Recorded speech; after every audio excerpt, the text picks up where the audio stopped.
guys, welcome to our YouTube channel. If you're just joining us, thank you for joining. If you're a new subscriber, please stay with us, and I know you have exciting content to watch whenever you come to our YouTube channel. And if you're a returning subscriber, thank you so much for your subscribing. Thank you so much for following us.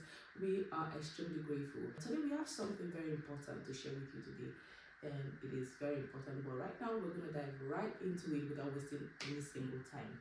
So stay with us. Today, we want to be sharing our migration journey, as so many of you are aware that we are no longer in Nigeria, we live in the United Kingdom, and we want to share our migration journey on how we got to the United Kingdom, what motivated us to come to the United Kingdom. So stay with us while we share it. Yeah. So, do you want to go first, babe? All right. Once again, we are excited to come your way today.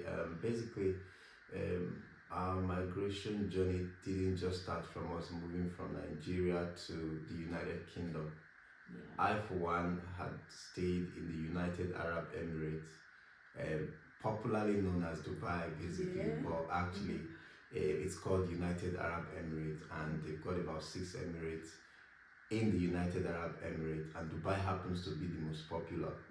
But I lived in the United Arab Emirates for about 5 years, all right, and then before we migrated to the United Kingdom. Yeah. First of all, I went to the United Arab Emirates as a single. All right, I'll just call it Dubai for Yes, everyone to Dubai, understand. yeah, that's easy. All right, but I actually lived in Abu Dhabi.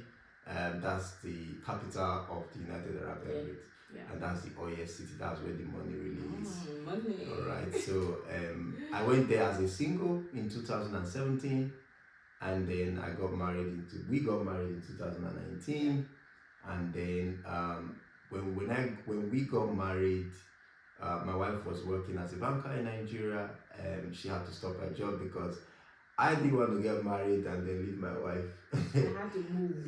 Leave my wife in Nigeria. I had never wanted to be far away from my wife. Yeah. Even though we had cutted a little bit, we had a cut sweeping distance, basically. Close and distance, basically. So when I got married, immediately wanted my wife. In fact, before I came to Nigeria, I'd processed my wife's visa to join me in the United Arab Emirates. But that was one of our surprise. And that was one of my surprise for her. I mean, I'm aware that yes, I was going to engagement. join him, but I didn't know he was actually preparing his. It was that. Yeah, it was going to be that fast. My thought was like, okay, maybe in 2 months, 3 months after the wedding, I was going to join him, but I knew there was already a plan that I was going to join him, but I didn't know it was going to come soon. Because I didn't give her all the details, basically. So I processed her visa to join me because she's got a passport then, and then I've even gotten a flight ticket because she was to join me when I was returning back. All right, so it was all part of the engagement surprise, So fast forward, after our wedding, my wife joined me in the United Arab Emirates. All right, I think I'll leave that for now for you to go on. So what happened when you came to join me in the United Arab Emirates?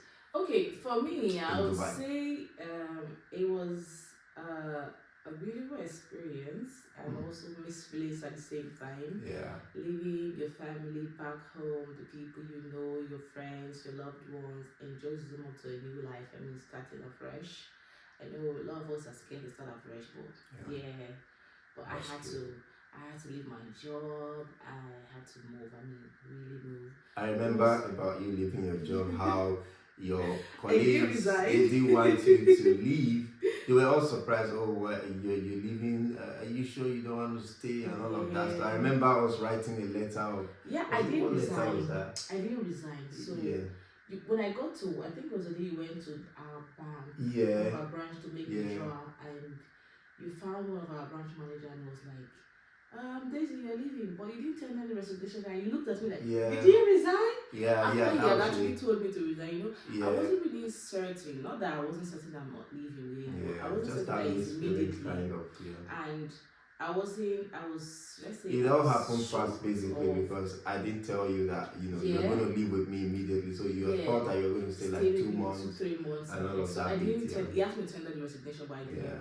So when they came in, I was like, I wrote that letter. Yeah, but like this, you didn't tender your resignation letter. I was like, you did it. You looked at me. I was like, oh my god, this guy found out. I was not ready to like, leave okay, my wife. no problem. Nah, and you took the pen. Take that chances.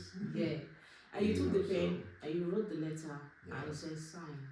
Yeah, that was I it. signed and I tendered it, and I was like, okay, Daisy, now I know it's over officially. So how was it in the United Arab Emirates, in Dubai or Abu Dhabi, as the case may be? How was it for you? Dubai is a beautiful place. Absolutely. With 21st century facilities, road network, everything is beautiful. And well, there's also a reason that was not relocated. If it was that perfect, nothing is all perfect. Basically, that's true. So my experience was when I started after moving, when I started applying for jobs, changing career path and all of that, I found it to be very difficult for me. At that time, getting jobs was a bit difficult. I wouldn't really talk about so much of I wouldn't really say discrimination, but I'm going to let that slide. I'm just going to say maybe there's difference, there's some kind of clause. Yeah, I'd like to just come in there basically. The way Dubai is designed, it's an Arabic nation, so they really do not give more preference to the women working. All right. In fact, what's it called? Saudi Arabia still doesn't really allow their women to work. So this Dubai or the United Arab Emirates is a bit designed that way, but they are opening up to female working, and so they don't really have a lot of opportunities. Even though they don't really have a lot of opportunities for ladies or for women. All right, so I think that was a bit of a difficulty, that you had, because you had everything you needed. You had the experience, you had the qualifications, and all of that. But you were even doing some certifications. I remember one of them that you did. So just so that you could get into the system and all of that. So for the first 6 months, you apply for jobs and jobs upon jobs, CVs upon CV, interviews and interviews that in distance locations that I have to travel sometimes, It was a funny experience for me at that point, because I'm not the kind of person who loves to sit down in one place and start doing anything. I'm the go kind of person. Let's get this done, let's get that done. I'm not the idle person who likes to sit down and don't work or something. And I found myself in that situation whereby I'm not working. I was like, it was as if I was. Yeah, you later was even kind of regretting why did you resign from your bad job? I was working, not that, there's sometimes, I don't know about some other people, but for me, I find fulfillment when I'm working. That's true, that's true. I find this fulfillment when I'm doing something. Maybe not necessarily be something so expensive or something so big or something so huge. Bringing so much in, but as far as I have to leave my house in the morning, I have commitment, something to do, something to hold on to, something to be accountable for. It gives me that fulfillment and sense of responsibility, and I love that about myself. And me not getting that just kind of changed things a bit for me. That's why they really settle well in, because I don't like it. So long story short, there are a lot of reasons why we had to relocate from the United Arab Emirates, Dubai. All right. Then to the United Kingdom. I had my reasons, and my wife of course had her own reasons, and then putting all of these two reasons together really gave us that push to say, we need to move to the next phase. We are Christians, and we also understand God's timing for us. All right. So I'm just going to mention one of my reasons. One of my reasons for relocation was my work. I worked in the oil and gas sector. And I was mostly onshore. Onshore means I worked in the desert. All right. So I only get to see my wife during the weekend. And the weekend, I mean just one day. That's usually Fridays. All right, so I get to leave my work Thursday night sometimes, and because of the distance, I get to the city very late, sometimes early hours in the morning on Friday. And then I see my wife. I don't even have enough time with her. And then that same Friday, I have to return because I need to be at work on Saturday. So it was really, really not what I wanted. Yeah, it was difficult. At some point, you started feeling like, okay, why did I even leave Nigeria in the first place? I'm still in the UAE, and it's still difficult for us to see. Yes, sometimes you can't even see 2 weeks, 3 weeks. Especially during the COVID period, it was hell. We didn't even see for months. We didn't see each other for months because the lockdown and all of that stuff. Yeah, the restrictions, don't go out and all of that. And that time you were pregnant for Nita. Yes, I was. So just imagine that. I had to nurse the first trimester alone. Even though we were in the same country, the same city. But we were like far apart. Yes. You see, so that for me was the red flag. So Dubai, or the United Arab Emirates, is designed. We're going to talk about this in the next video, though, where we're going to talk about the difference between Dubai and the United Kingdom. So, like we said, familyness was one of the major reasons we thought there was need for us to relocate.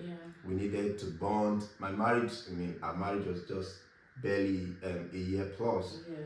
So we needed that time to bond, to be together as a family, to understand each other and all of that bit. So it was one of the major reasons why we had to relocate out of the United Arab Emirates. True. And then, of course, for my wife, like she said, the challenges for her getting the job, that doesn't mean that she didn't get a job eventually. She did, but it wasn't just circumstances to make it work.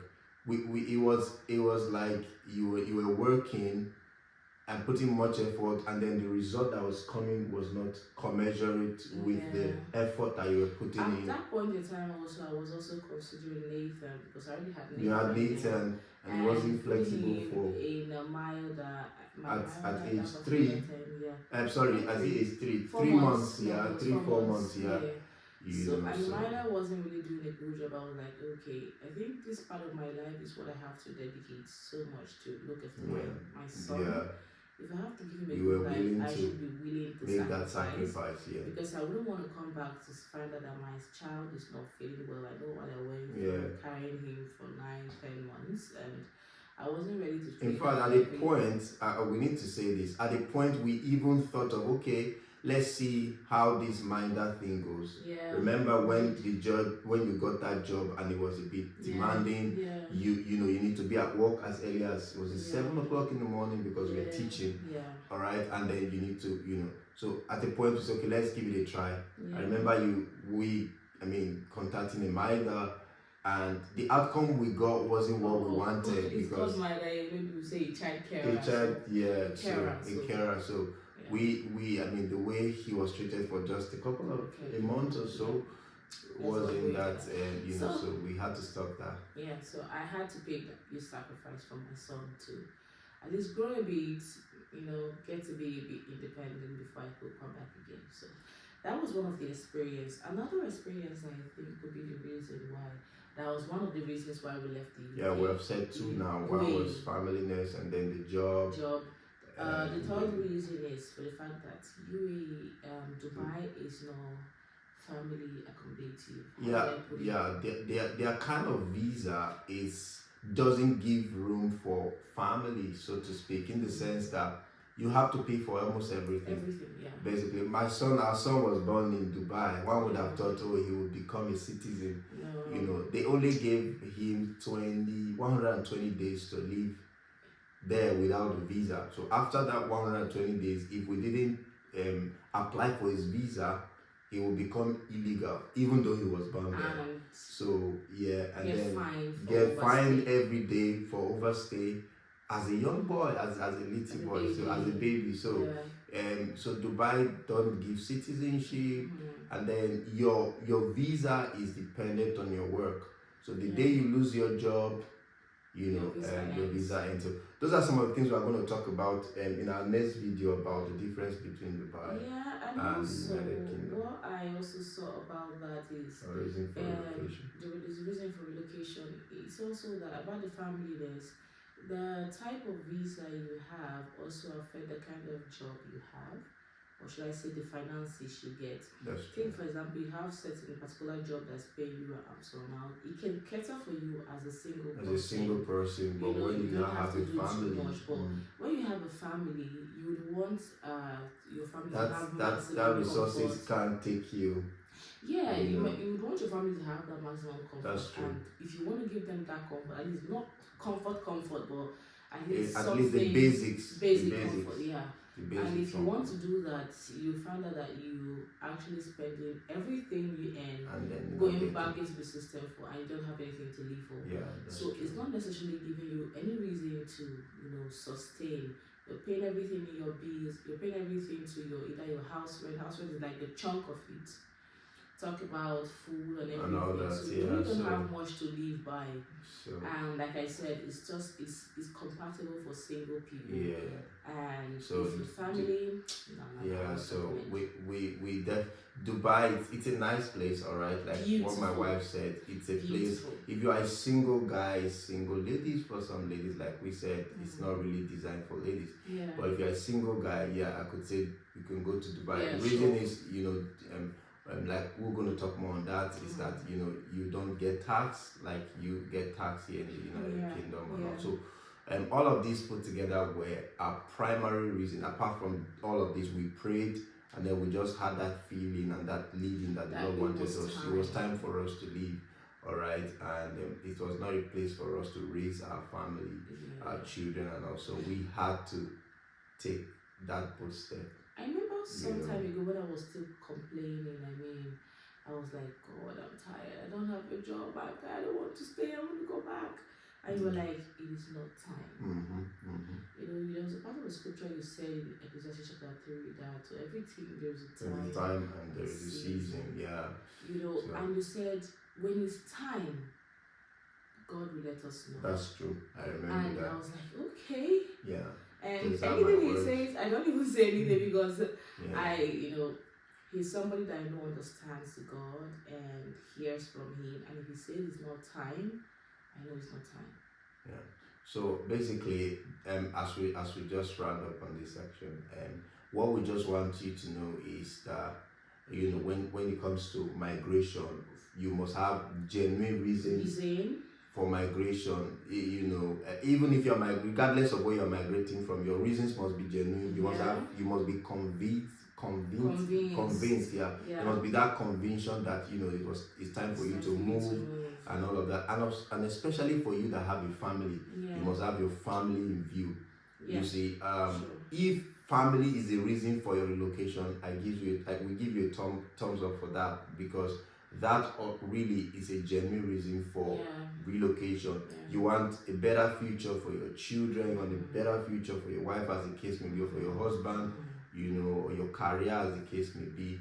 Then there is that. That's a good reason for you to relocate. Above that, don't forget to hear from God before you leave. Yeah, before you leave. Someone can be challenges. In Nigeria, for example, and be prospering, and you feel maybe if I travel outside the country, I'll do better. But if I travel outside the country, and then you regret, so that's true. Yeah. So you can still be in Nigeria and feel purpose. Yeah, that's true. You can still be abroad. The most important thing is that hear from God. Know when it's time to leave, to move. Yeah. Okay, I think that's basically it's so beautiful hearing from God. Yeah. You don't need to travel out.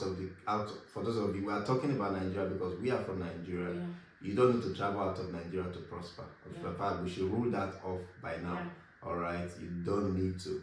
Even though you have some basic things outside of Nigeria, when you travel out and all of that, which we are going to talk about, So this is the first part of our migration journey. There are many more stories tips on our migration. I'm going to talk more about the United Kingdom. Yeah, I think I'm going to be sharing the route we took, our migration route in depth in another video. And then we'll also talk about the difference we'll say between the United Arab Emirates and the United Kingdom. But if you have which of this we've talked about and you have a particular one that you want us to talk about ASAP, you can just say it in the comment section and we'll do a video next. And if you have any question you want to ask us also on what we discuss, you can drop a comment. Drop your comment. Yeah. And do it to share and subscribe. Share, like, subscribe. And click the notification bell so whenever we drop any other video, you'll be the first to be notified. Thank you so much for joining us today.